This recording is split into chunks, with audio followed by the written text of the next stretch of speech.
प्यारे बच्चों, आज हम कक्षा 7वीं विषय हिंदी पुस्तक वसंत भाग 2 उपविषय पाठ 15 नीलकंठ का व्याख्यान 1 पढ़ेंगे। आज इस व्याख्यान में हम पाठ का सार, अभ्यास प्रश्नोत्तर व निबंध लेखन करेंगे। ये इस पाठ का पहला व्याख्यान है और इसी व्याख्यान में हम इस पाठ के सार को जानेंगे, लेखी का परिचय पढ़ेंगे, कठिन शब्दार्थ जानेंगे, इस पाठ के अभ्यास के प्रश्नोत्तर पढ़ेंगे और हिंदी व्याकरण में जो लेखन कार्य है उसमें निबंध लेखन के विषय में भी हम इसी व्याख्यान में जानेंगे। तो चलिए शुरू करते हैं पाठ 15 नीलकंठ का व्याख्यान 1। तो इस पाठ की लेखिका हैं महादेवी वर्मा। तो सबसे पहले हम लेखिका का परिचय ले रहे हैं। नाम महादेवी वर्मा, जन्म 26 मार्च 1907 को उत्तर प्रदेश के फर्रुखाबाद में। रचनाएं रश्मि, निहार, नीरजा, दीपशिखा और अतीत के चलचित्र आदि। तो यानी कि जो नीलकंठ पाठ है वो किसके द्वारा लिखा गया है? महादेवी वर्मा जी के द्वारा। तो हम सबसे पहले क्या पढ़ रहे हैं? लेखिका परिचय। तो लेखिका परिचय में हमने पढ़ा कि इस पाठ की लेखिका का नाम है महादेवी वर्मा। उनका जन्म कब और कहां हुआ? उनका जन्म 26 मार्च 1907 को उत्तर प्रदेश के फर्रुखाबाद में हुआ। रचनाएं, जो उनकी कुछ प्रमुख रचनाएं हैं यहां हमने ली हैं, वो है रश्मि, निहार, नीरजा, दीपशिखा और अतीत के चलचित्र आदि। तो चलिए आगे बढ़ते हैं। मृत्यु, उनकी मृत्यु जो है सन 1987 में हुई। जन्म 1907 और मृत्यु 1987। उन्हें जो कुछ पुरस्कार मिले वो थे पद्म भूषण, पद्म विभूषण, साहित्य अकादमी अनुदान पुरस्कार आदि। और इस तरह के अनेकों पुरस्कार जो हैं उन्होंने प्राप्त किए और सन 1987 में उनकी मृत्यु हो गई। ठीक है, तो अब हमने पढ़ा क्या? लेखिका परिचय। अब हम जानेंगे इस पाठ के कठिन शब्दार्थ। तो चलिए पढ़ते हैं कठिन शब्दार्थ। इस पाठ में आए कुछ कठिन शब्दार्थ इस प्रकार हैं। पहला, संकीर्ण। संकीर्ण का अर्थ होता है तंग या छोटा। दूसरा शब्द निरीक्षण। निरीक्षण मायने जांच। निरीक्षण मायने जांच। तीसरा है मुनासिब। मुनासिब मायने ठीक। चौथा शब्द हमने यहाँ है पाठ में से लिया मूंजी। मूंजी मायने कंजूस। मूंजी मायने क्या होता है? कंजूस। अगला शब्द है नवागंतुक। नव जमा आगंतुक। नव मायने नया और आगंतुक मायने आने वाला। तो नए आए हुए। अपरिचित, अनजान, जिससे कोई परिचय ही न हो। असह्य, सहन न करने योग्य। ग्रीवा, गर्दन। ग्रीवा, गर्दन। कर्ण वेद, कानों में छेद करना, कानों को बेंधना, यानी कि कानों में छेद करना। तो हमने अब तक पढ़े नवागंतुक, नए आए हुए, अपरिचित, अनजान, असह्य, सहन न करने योग्य, ग्रीवा, गर्दन, कर्ण वेद, कानों में छेद करना। तो ये हमने पढ़े कुछ शब्दार्थ। जो कठिन शब्द थे उनके अर्थ जाने। अब हम पढ़ेंगे पाठ का सार। पाठ का सार। अब हम पढ़ेंगे इस पाठ के सार को। लेखिका महादेवी वर्मा, जो कि बड़ी ही विख्यात हैं कि वे बड़ी पक्षी प्रेमी हैं, यानी पशु एवं पक्षियों से उन्हें अत्यंत प्रेम है। तो प्रस्तुत पाठ में लेखिका ने पक्षियों के प्रति अपने प्रेम का सजीव चित्रण किया है। उन्होंने बताया है कि पक्षियों में भी कोमल भावनाएं होती हैं। इस पाठ में उन्होंने नीलकंठ नामक मोर, पाठ का नाम नीलकंठ है और हमें यहाँ पता चला कि नीलकंठ कौन है। नीलकंठ एक मोर है। नीलकंठ नामक मोर के स्वभाव व सुंदरता का भी वर्णन किया है। अब एक दिन लेखिका अपने किसी मेहमान को रेलवे स्टेशन पर छोड़कर पक्षियों को बेचने वाले की दुकान पर पहुंची और दुकान के मालिक का नाम क्या है? बड़े मियां। बड़े मियां ने लेखिका को मोर के बच्चे दिखाए। छोटे होने के कारण वे पिंजरे में कैसे दिखाई दे रहे थे? जैसे कि वो तीतर के बच्चे हों, मोर के नहीं, तीतर के बच्चों के समान लग रहे थे। लेखिका ने वे दोनों बच्चे 35 रुपए में, कितने रुपए में खरीद लिए? 35 रुपए में खरीद लिए। अब उन्हें लेकर वो कहां पहुंची? घर। उन्होंने घर पहुंचकर दोनों पक्षी बच्चों या पक्षी शावकों को अपने पढ़ने लिखने के कमरे में छोड़ दिया। दोनों पक्षी शावक या बच्चे कमरे में आजादी पूर्वक इधर उधर घूमते रहे। जब वे दोनों लेखिका के साथ बहुत ज्यादा घुल मिल गए तो वे लेखिका का ध्यान कहां करते थे? अपनी गतिविधियों की ओर आकर्षित करते थे, खींचते थे, द्वारा अपनी ओर खींचते। तो यहां हमने पढ़ा कि जो लेखिका हैं वो लेखिका महादेवी वर्मा जो हैं वो कहां पहुंची? सबसे पहले तो वो कहानी में बताया गया है कि वो रेलवे स्टेशन गई अपने किसी सगे संबंधी को छोड़ने। वहां से वापस आते हुए वो बड़े मियां की दुकान पर रुकी। बड़े मियां ने उन्हें 2 छोटे छोटे मोर के बच्चे दिखाए जो कि ऐसे लग रहे थे जैसे कि तीतर के बच्चों के समान हो। लेखिका को वो पसंद आ गए और उन्होंने उनसे बड़े मियां से कितने रुपए में खरीद लिया? 35 रुपए में उन दोनों को खरीद लिया। घर ले आई और अपना पढ़ने लिखने का कमरा जो है वो उनको दे दिया। अब दोनों पक्षी कमरे में कैसे घूमते थे? बिल्कुल आजाद, इधर उधर घूमते रहते। और जब वे दोनों लेखिका के साथ बहुत ज्यादा घुल मिल गए, यानी कि जब अब समय बीत गया थोड़ा सा, तो वो लेखिका के साथ बहुत घुल मिल गए, तो वो क्या करते थे? जब भी वो लेखिका को देखते तो ऐसी गतिविधियां करते जिनसे लेखिका का ध्यान वो अपनी ओर आकर्षित किया करते थे, यानी कि खींचा करते थे। तो चलिए आगे बढ़ते हैं।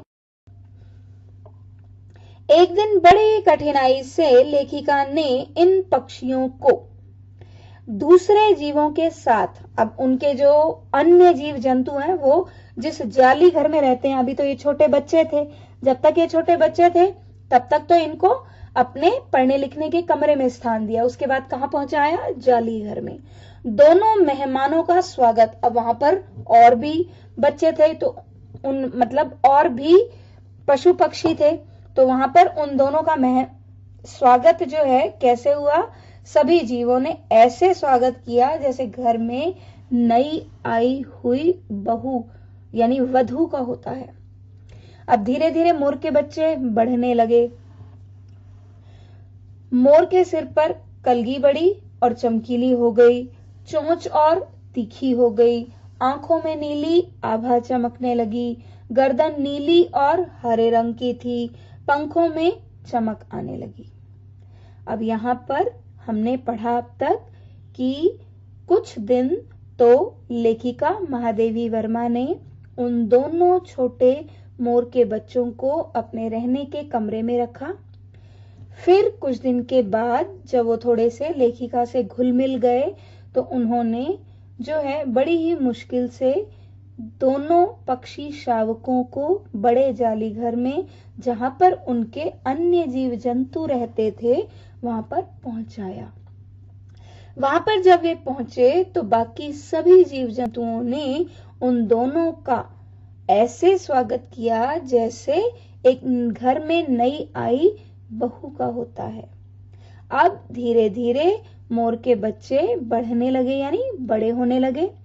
तो अब यहाँ पर मोर के बारे में बताया जा रहा है कि मोर के सिर पर जो मुर्गी थी वो बड़ी हो गई, चमकीली हो गई, उसकी चोंच और तीखी हो गई, आंखों में नीली आभा चमकने लगी, गर्दन नीली और हरे रंग की थी, पंखों में चमक आने लगी। तो ये किसके बारे में? मोर के बारे में, और साथ में मोरनी भी।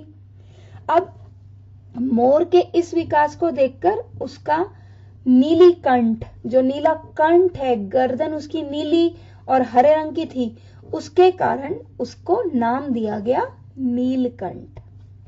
अब मोरनी के बारे में। मोरनी का विकास मोर के समान चमत्कारिक तो नहीं हुआ, यानी कि जैसा मोर का विकास हुआ वैसा मोरनी का तो चमत्कारिक विकास नहीं हुआ, लेकिन हाँ, उसकी गर्दन लंबी, कलगी चंचल, पंखों में श्याम श्वेत पत्रलेखा, कम मनभावन नहीं थी। यानी कि मोरनी का विकास भी मोर जैसा तो नहीं, लेकिन मोर से कम भी नहीं हुआ था। मोर की गर्दन नीली होने के कारण, अभी मैंने आपको बताया था जब मोर के विकास के बारे में बताया कि उसकी गर्दन नीली होने के कारण उसका नाम क्या रखा गया? नीलकंठ। और मोरनी जो है सदा उसके साथ रहने के कारण, किसके साथ? सदा किसके साथ रहती थी? नीलकंठ के साथ रहती थी, इस कारण उसका नाम राधा रखा गया। तो अब तक हमने क्या पढ़ लिया है? मोर और मोरनी का जो विकास हुआ, जब वो बड़े हुए तो किस तरह से बड़े हुए हैं वो सब जाना। उनका नामकरण कैसे हुआ? तो मोर का नाम नीली गर्दन होने के कारण नीलकंठ रखा गया, और मोरनी को सदा उसके साथ रहने के कारण राधा नाम दिया गया। तो चलिए आगे बढ़ते हैं। अब नीलकंठ जो है, नीलकंठ अब अपने उस जाली घर का सेनापति बन चुका था। वह सभी जीव जंतुओं की क्या करता था? देखरेख करता था। एक बार नीलकंठ ने खरगोश के बच्चे को बड़ी बुद्धिमानी का परिचय देते हुए किससे बचाया था? सांप के चंगुल से बचाया। एक घटना इस पाठ में उसका बखान किया गया है कि एक सांप जो है वो खरगोश के बच्चे को पकड़ लेता है, तो वो कैसे बचाता है। अब नीलकंठ में जातिगत विशेषताएं थी।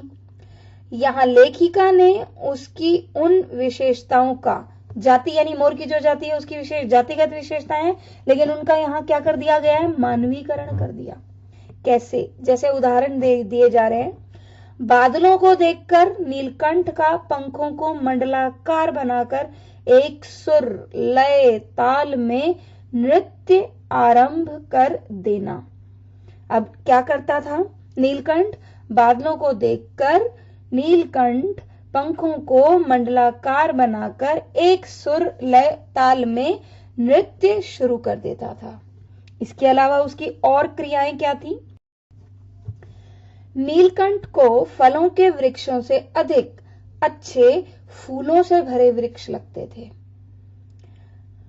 इसके अलावा वसंत में, जब वसंत ऋतु आती थी तो उसमें जब आम के वृक्ष पर मंजरियां लग जाती थी, यानी कि आम के फल जो हैं वो लद जाते, फलों से लद जाता था।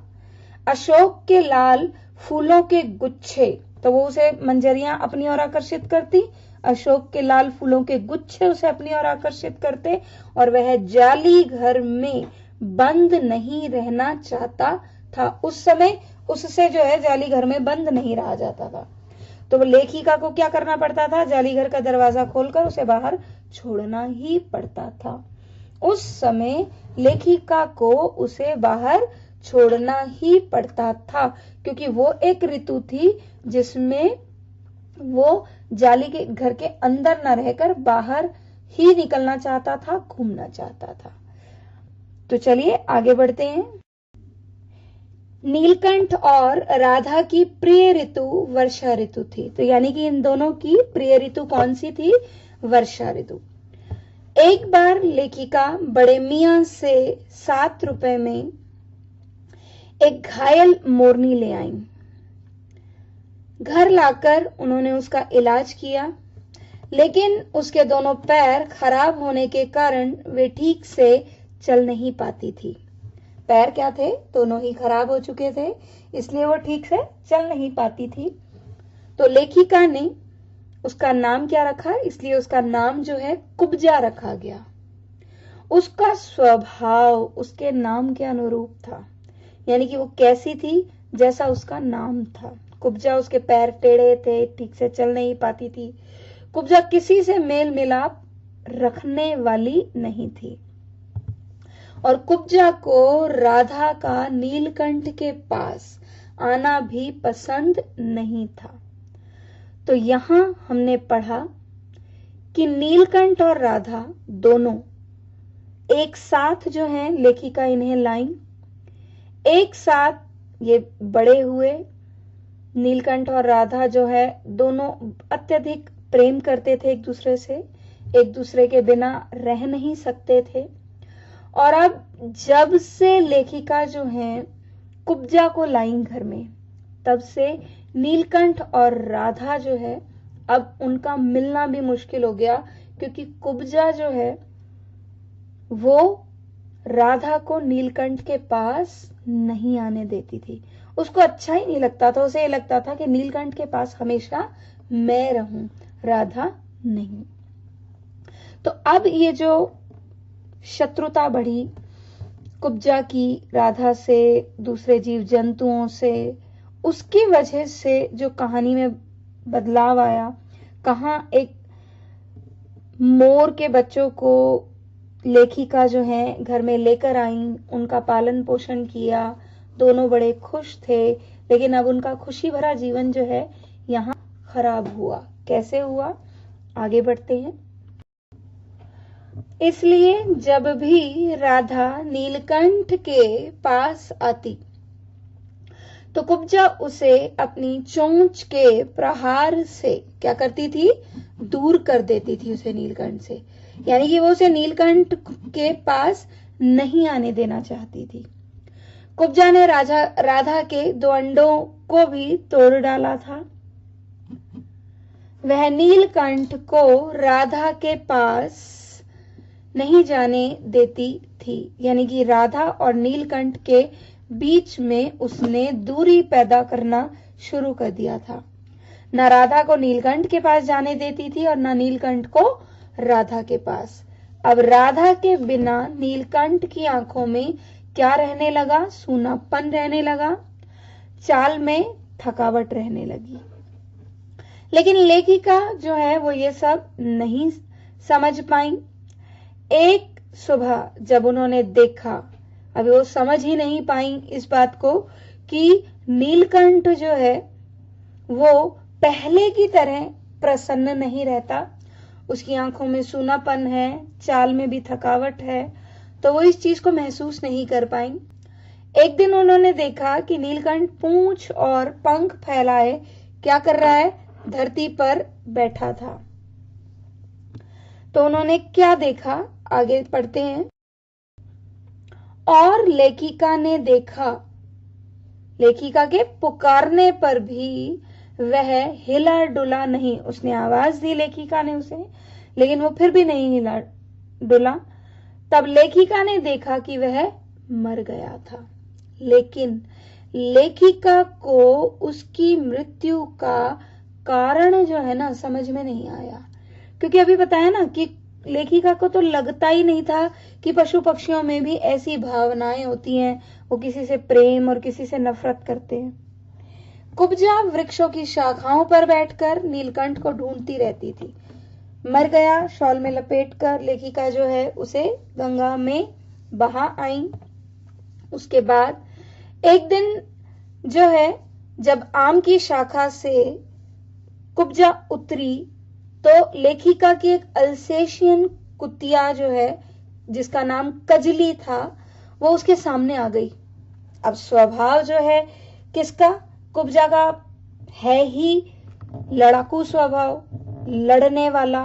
तो उन दोनों में आपसी झड़प हुई और जो उनकी अल्सेशियन कुतिया है उसके जो 2 दांत हैं वो उसकी गर्दन में जो है लग गए।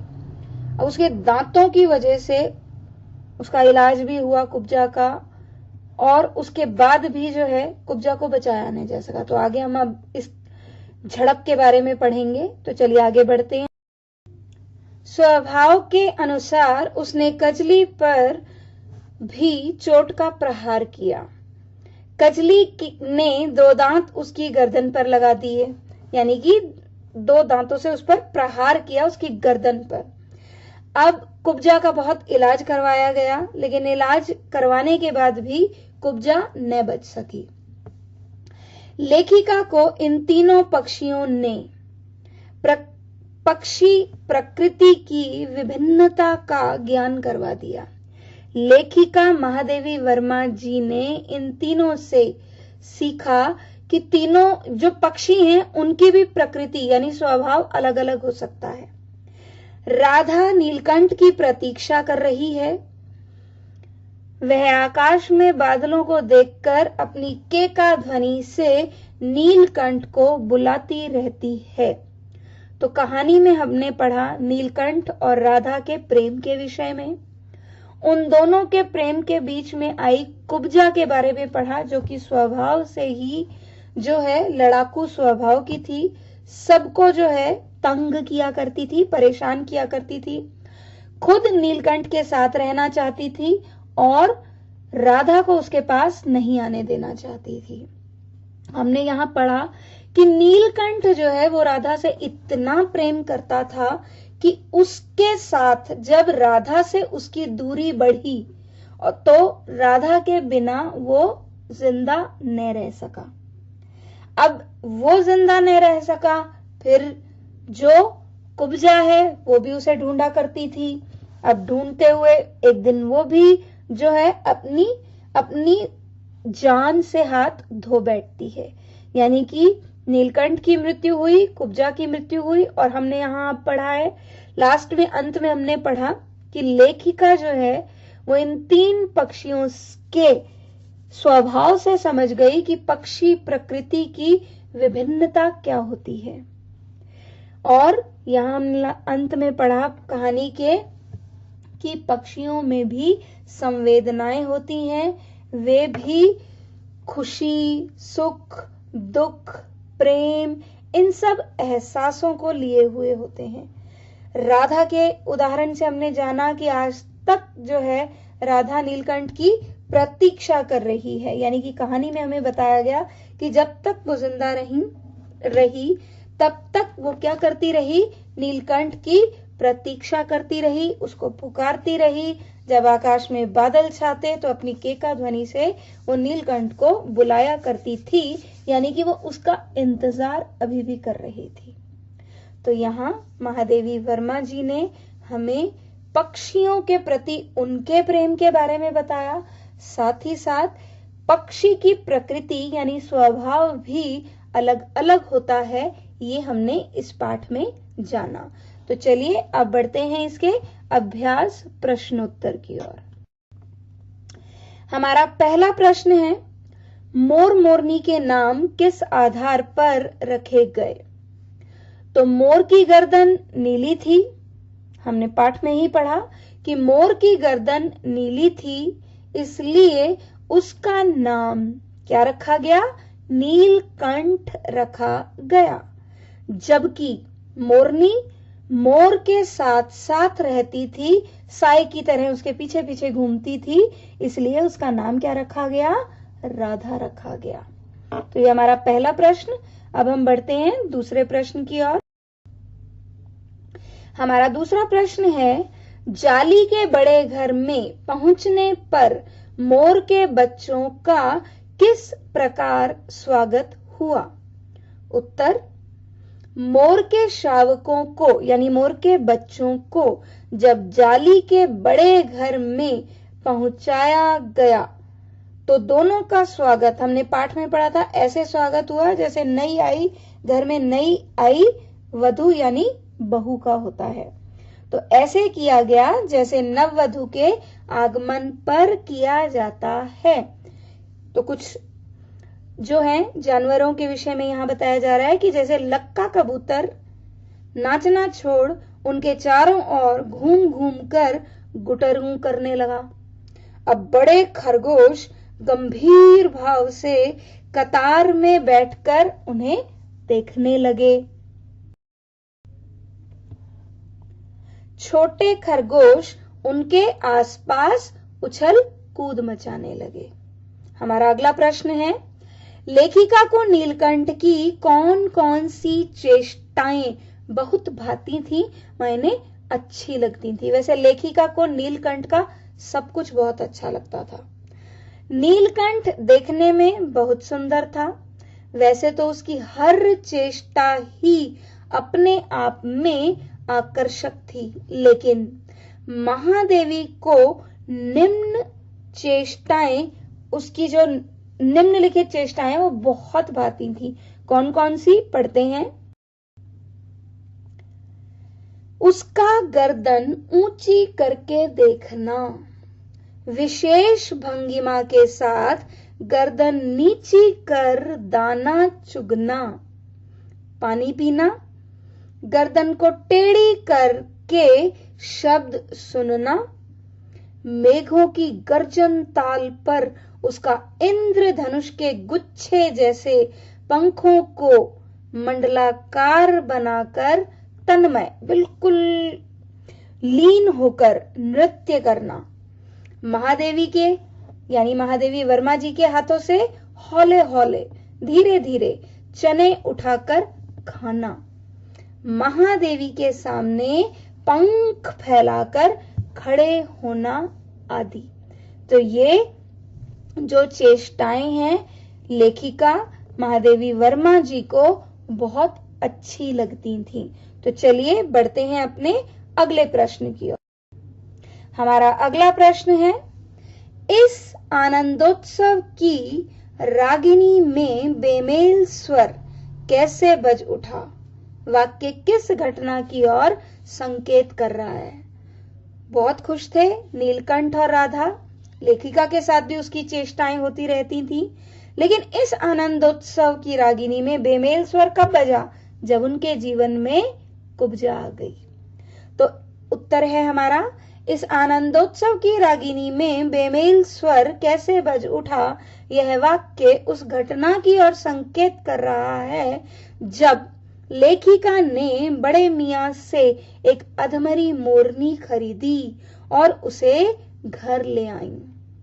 उसका नाम उन्होंने क्या रखा? कुब्जा रखा।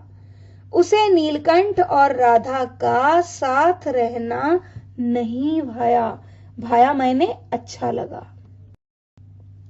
वह नीलकंठ के साथ रहना चाहती थी, जबकि नीलकंठ उससे दूर भागता था।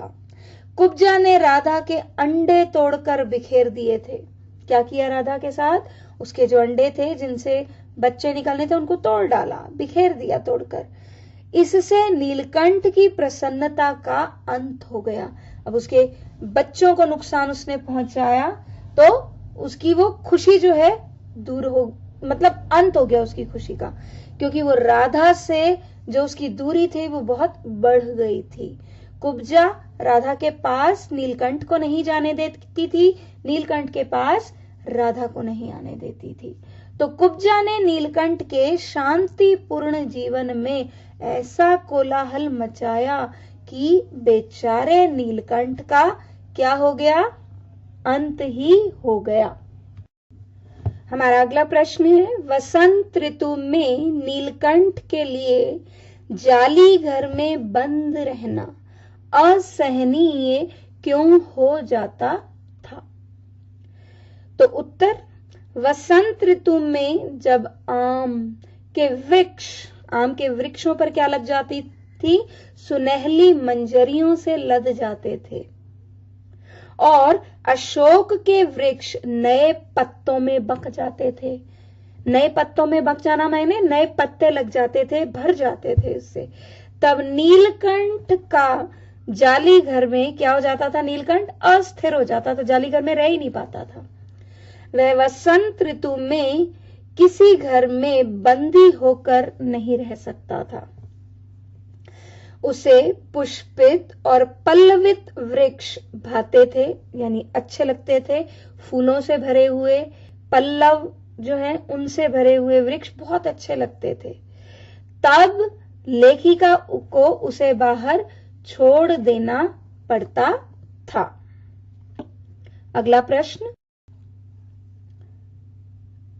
जाली घर में रहने वाले सभी जीव एक दूसरे के मित्र बन गए थे, पर कुब्जा के साथ ऐसा संभव क्यों नहीं हो पाया?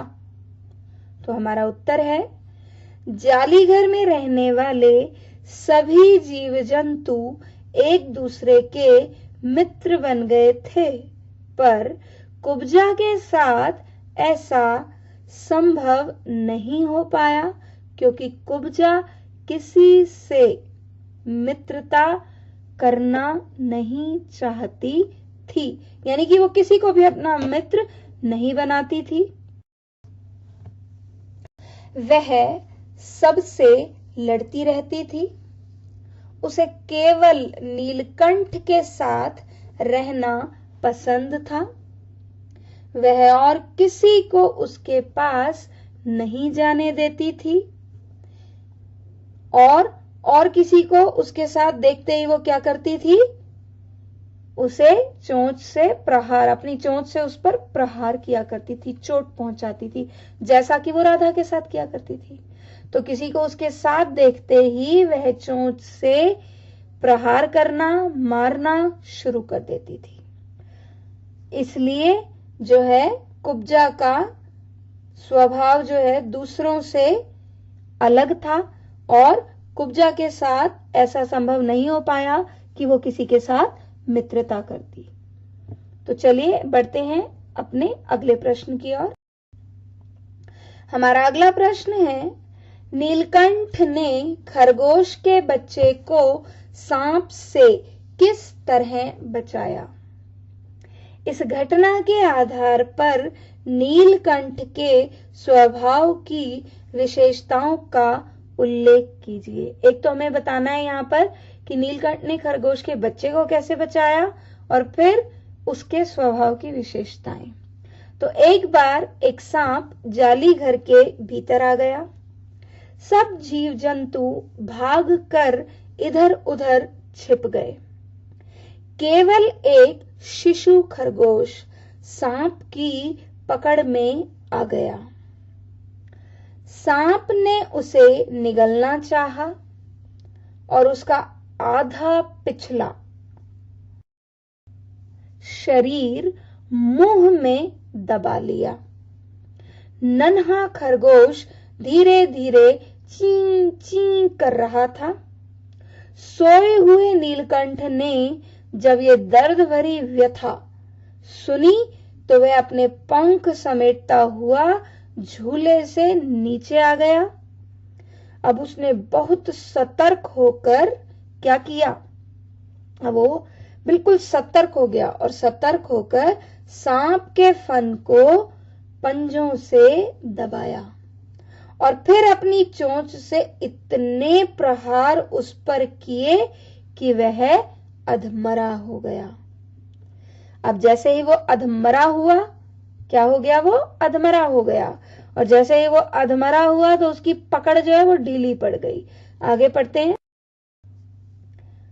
और फन की पकड़ ढीली होते ही खरगोश का बच्चा मुख से बाहर निकल आया। किसके मुख से? सांप के मुख से। उसने उसको मुंह में लिया हुआ था, दबोचा हुआ था। तो जब प्रहार किया गया नीलकंठ के द्वारा तो वो उसकी पकड़ ढीली हुई और खरगोश का बच्चा उसके मुंह से बाहर निकल आया। इस प्रकार नीलकंठ ने खरगोश के बच्चे को सांप से बचाया।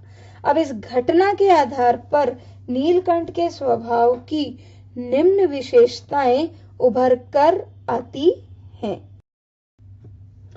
पहली विशेषता सतर्कता। जाली घर के ऊंचे झूले पर सोते हुए भी उसे खरगोश की कराह सुनकर यह शक हो गया कि कोई प्राणी जो है वो किसमें है? कष्ट में है और वह झट से झूले से क्या हुआ, नीचे उतरा। दूसरी विशेषता जो है वो है वीरता। पहली हमने पढ़ी सतर्कता, दूसरी वीरता। नीलकंठ वीर प्राणी है। अकेले ही उसने सांप से खरगोश के बच्चे को बचाया और सांप के 2 खंड यानी टुकड़े कर दिए। अपनी वीरता का परिचय दिया, टुकड़े किए और टुकड़े करके अपनी वीरता का क्या दिया, परिचय दिया। तो ये हमने उसकी 2 विशेषताएं जानी। उसकी तीसरी विशेषता कुशल संरक्षक। खरगोश को मृत्यु के मुंह से बचाकर उसने सिद्ध कर दिया कि वह कुशल संरक्षक है। उसके संरक्षण में किसी प्राणी को कोई भय न था, यानी कि अगर उसे जाली घर के जानवरों का क्या कहा जाता था, सेनापति, वो सबका जो है जाली घर के सभी जीव जंतुओं का ध्यान रखा करता था, संरक्षक बन के रहता था, तो वो एक कुशल संरक्षक है। जब उन पर कोई मुसीबत आई तो उसने ये साबित कर दिया। तो ये इस पाठ से संबंधित 7 प्रश्न हैं जिनके उत्तर जो हैं आपको अपनी पक्की कॉपी में लिखने हैं। अब बेटा हम पढ़ेंगे निबंध लेखन के बारे में। तो निबंध लेखन कार्य में आपके 3rd यूटी में है। 3rd यूटी में आपके पास सार लेखन है, जो मैंने आपको पिछले वीडियो खान पान की बदलती तस्वीर जो पाठ है पढ़ाया उसके साथ बताया था, और इस वीडियो यानी इस पाठ नीलकंठ के साथ में ले रही हूं निबंध लेखन। तो चलिए बढ़ते हैं निबंध लेखन की ओर, जानते हैं निबंध लेखन के बारे में। निबंध लेखन, निबंध उस गद्य रचना को कहते हैं जिसमें किसी विषय के बारे में कुछ कहा जाता है। आपको एक विषय दिया गया और आप उसके बारे में लिखते हैं, और निबंध के माध्यम से लेखक क्या करता है, उस विषय के बारे में अपने विचारों और भावों को बड़े ही प्रभावशाली ढंग से व्यक्त करने की कोशिश करता है। एक अच्छा, सुगठित और व्यवस्थित निबंध लिखने के लिए निबंध लेखक को क्या होना चाहिए, विषय का अच्छा ज्ञान होना चाहिए और भाषा पर उसकी अच्छी पकड़ होनी चाहिए। तो अब तक हमने पढ़ा कि निबंध उस गद्य रचना को कहते हैं जिसमें किसी विषय के बारे में कुछ कहा जाता है। आपको एक विषय दिया गया, आप उस विषय के बारे में जो भी जानकारी रखते हैं, जो भी आपके विचार हैं, भाव हैं, आप उन्हें किस प्रभावशाली ढंग से व्यक्त करने की कोशिश करते हैं, वो आपके लिखे निबंध से ही पता चल जाता है। एक अच्छा निबंध, एक सुगठित निबंध, एक व्यवस्थित निबंध लिखने के लिए जो निबंध लेखक है उसे 2 बातों का ध्यान रखना है। एक तो उसे उस विषय का अच्छा ज्ञान होना चाहिए, दूसरा उसका अपनी भाषा पर अच्छी पकड़ होनी चाहिए। अब हम पढ़ेंगे कि निबंध लिखते समय जो है हमें कौन कौन सी बातों का ध्यान रखना चाहिए। तो निबंध लिखते समय निम्नलिखित बातों का ध्यान रखना चाहिए। कौन कौन सी बातें हैं वो? नंबर 1, जिस विषय पर निबंध लिखा जा रहा है उस विषय के अनुसार उसी की तरह उस निबंध की भाषा होनी चाहिए। दूसरा, विचारों में परस्पर तारतम्यता होनी चाहिए, मेलजोल होना चाहिए। यानी कि ऐसा ना हो एक जो है एक सेंटेंस में आपने कुछ लिखा, दूसरे में कुछ और विचार दिया। तीसरा, विषय से संबंधित सभी पहलुओं पर निबंध में चर्चा की जानी चाहिए। यानी भूमिका से लेकर उपसंहार तक हर जो पैराग्राफ यानी कि हर जो अनुच्छेद, छोटे छोटे अनुच्छेद लिखकर एक निबंध लिखा जाता है, तो हर अनुच्छेद अपने पहले वाले से और उसके बाद वाले से संबद्ध जरूर होना चाहिए। और किन बातों का ध्यान रखना चाहिए, आगे पढ़ते हैं। निबंध के अंतिम अनुच्छेद में आपने ऊपर जो भी ऊपर कही गई सभी बातों का क्या आना चाहिए, सारांश, सार का अंश आना चाहिए। और किस बात का ध्यान रखना है, आपकी वर्तनी शुद्ध होनी चाहिए तथा विराम चिन्हों का उचित प्रयोग किया जाना चाहिए। इसके अलावा जितने शब्दों में, यानी कि अगर 120 से 150 या 180 शब्दों में आपको निबंध लिखने को कहा गया है, तो आपको जितने शब्दों में निबंध लिखने को कहा गया है उस शब्द सीमा का ध्यान अवश्य रखना चाहिए। अब हम पढ़ेंगे निबंध के अंग। अब निबंध के कितने अंग होते हैं, तो मुख्य रूप से किसी भी निबंध के कितने अंग हैं, 3 अंग होते हैं। सबसे पहला अंग कौन सा होता है, भूमिका। दूसरा अंग क्या होता है, विस्तार। और तीसरा अंग क्या होता है, उपसंहार। ठीक है, तो पहला अंग भूमिका, दूसरा अंग विस्तार और तीसरा अंग उपसंहार। 3 अंग होते हैं प्रमुख रूप से। तो चलिए उनके बारे में थोड़ा सा विस्तार पूर्वक पढ़ते हैं। तो सबसे पहला जो है वो है भूमिका। भूमिका में विषय का क्या दिया जाता है, परिचय दिया जाता है। यह वह दरवाजा है जहां से निबंध शुरू होता है, अतः यह अंश, यानी कि आपकी भूमिका जितनी आकर्षक होगी, लोगों को निबंध पढ़ने के लिए क्या करेगी, वो प्रेरित करेगी। तो यह अंश जितना आकर्षक होगा, लोगों को निबंध पढ़ने के लिए प्रेरित करेगा। भूमिका इस प्रकार से लिखी जानी चाहिए कि पाठक इसे पढ़कर पूरे निबंध को पढ़ने के लिए प्रेरित हो सकें। तो सबसे पहला क्या है, भूमिका। भूमिका क्या होती है, इसमें विषय का परिचय दिया जाता है और यही वो दरवाजा है जिससे निबंध जो है शुरू होता है। इसलिए यह अंश जितना आकर्षक होगा, लोगों को निबंध पढ़ने के लिए क्या करेगा, ये प्रेरित करेगा। भूमिका इस प्रकार से लिखी जानी चाहिए कि पाठक इसे पढ़कर पूरे निबंध को पढ़ने के लिए प्रेरित हो सके। अगला है विस्तार। यह निबंध का प्रमुख अंग है। यहाँ विषय से संबंधित विभिन्न बिंदुओं पर अलग अलग अनुच्छेदों में चर्चा की जाती है। यहाँ पर ध्यान रखना चाहिए कि प्रत्येक अनुच्छेद, क्या ध्यान रखें कि हर जो अनुच्छेद है अपने पहले वाले तथा अपने बाद वाले अनुच्छेद से संबद्ध दिखाई दे, यानी कि उसका संबंध जो है अपने पहले वाले अनुच्छेद से भी हो और अपने बाद वाले अनुच्छेद से भी। और यह तभी संभव है जब विचारों में क्या होगी, क्रमबद्धता होगी। तीसरा है हमारे पास उपसंहार। क्या है, उपसंहार। तो उपसंहार निबंध का अंतिम अंग है। यहां तक आते आते विषय की चर्चा समाप्त हो जाती है।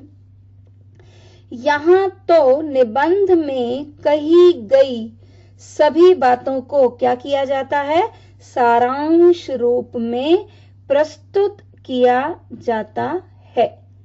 यहाँ निबंध की सारी बातें जो हैं वो सारांश के रूप में प्रस्तुत की जाती हैं। तो चलिए आगे बढ़ते हैं। निबंध के भेद। विषय के प्रतिपादन की दृष्टि से निबंध के प्रायः कितने भेद हैं, 3 भेद किए जाते हैं। कौन कौन से हैं वो भेद? नंबर 1, वर्णनात्मक निबंध, वर्णनात्मक निबंध। दूसरा है विवरणात्मक निबंध और तीसरा है विचारात्मक निबंध। तो चलिए इसके बारे में विस्तार पूर्वक पढ़ते हैं। तो सबसे पहला है वर्णनात्मक निबंध। ये वे निबंध होते हैं जिनमें वस्तुओं, स्थानों, दृश्यों, त्योहारों आदि का वर्णन किया जाता है।